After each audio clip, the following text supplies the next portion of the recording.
Hello বন্ধুরা, চলে আসলাম আর একটা নতুন মিনি ব্লগ নিয়ে। আজকের ভিডিওটা হচ্ছে আমি আর মা দুজনে প্ল্যান করেছিলাম যে বাড়িতে কেক বানাবো। তাই মা দোকানে জিনিসপত্র আনতে চলে গেছে। তো চলো কেকটা বানানো যাক। এই যে দেখতে পাচ্ছ দোকান থেকে নিয়ে চলে এসেছে 6টা বিস্কিট। আর এখানে হচ্ছে দুধ। আর এটা হচ্ছে বেকিং পাউডার। এখানে আছে চিনি। আর পাশেই রাখা আছে দুটো বড় বড় ডিম। এই যে এগুলো মাকে আমি দোকান থেকে আনতে বলেছিলাম, তো উনি নিয়ে এসেছে। তারপরে মাকে বললাম যে আপনি করুন, আমি ফোনটা ধরি ভিডিও করি। তারপরে দেখো এখানে মা বিস্কিটগুলোকে ভালো করে ভেঙে নিচ্ছে, কারণ মিক্সিতে দিলে গুঁড়ো হয়ে যাবে, কিন্তু আমি বললাম যে ভেঙেই দিন, তাহলে তাড়াতাড়ি হয়ে যাবে। তারপরে এখানে আমি বললাম যে চিনিটা দিয়ে দিন একেবারে, তাহলে একসাথেই দুটো মিক্স হয়ে যাবে। তো দেখতেই পেলে 2 চামচ চিনি দেওয়া হলো। তারপরে ঢাকনা লাগিয়ে দিল। আমি দেখো লেগে পড়েছি কাজে।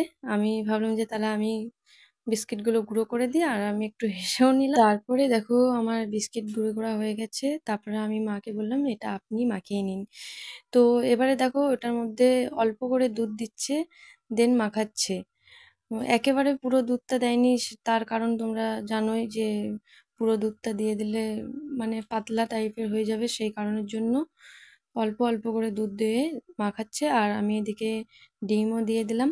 তো ডিমটা দেখো দুটো কুসুম বের হলো, বড় ডিমের সাইজ ছিল সেই কারণের জন্য। তারপরে ডিমটা দেওয়ার পরে সেটা আবার ভালো করে নেড়ে চেড়ে ভালোভাবে মাখাচ্ছে। এর আগের বারেও আমি কেক বানিয়েছিলাম, তখন আমি ডিম দিইনি, সেই জন্য আমি এই ফার্স্ট টাইম ডিম দিয়ে করছি। তারপরে দিয়ে দিলাম হচ্ছে বেকিং পাউডার। ওটা মা বলল যে 1 চামচই দেবো, বেশি দেবো না। এটা দেওয়ার কারণ হচ্ছে কেকটা বেশ ভালো মানে ফুলবে, সেই কারণের জন্য ওটা দেওয়া। তো ওটা 1 চামচ দেওয়ার পরে দেখো আবার সেই ভালোভাবে পেস্ট করে নিচ্ছে, মাখিয়ে নিচ্ছে।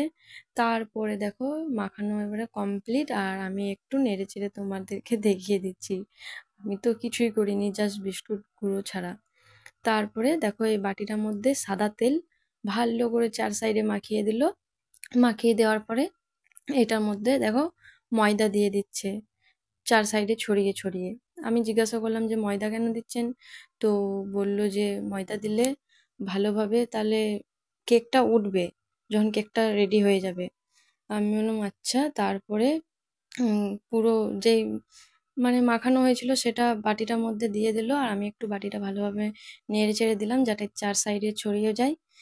তো দেখো এবারে কড়াইয়ের মধ্যে ওটা নুন ছিল, নুনের ওপরে বসিয়ে দিলাম বাটিটা, মানে মা বসালো বাটিটা। বসানোর পরে এই যে গ্যাস অন করে দিয়েছে আর ঢাকাও দিয়ে দিয়েছি। প্রায় 40 থেকে 45 মিনিট পরে ঢাকনা খুলে দেখি যে কেকটা প্রায় রেডি হয়ে গেছে। মানে এই যে দেখে নাও আমাদের কেক কমপ্লিট বানানো। কেকটা দেখতে এরকম হলেও খেতে কিন্তু খুবই টেস্টি হয়েছিল। তো দেখো এখনো গরম গরম ধোয়া বেরোচ্ছে, কে কে খাবে চলে এসো। আর কেকটা কেমন হয়েছে তোমরা কমেন্টের মধ্যে অবশ্যই জানিও। আজকের মতন ব্লগটা এখানেই শেষ করলাম।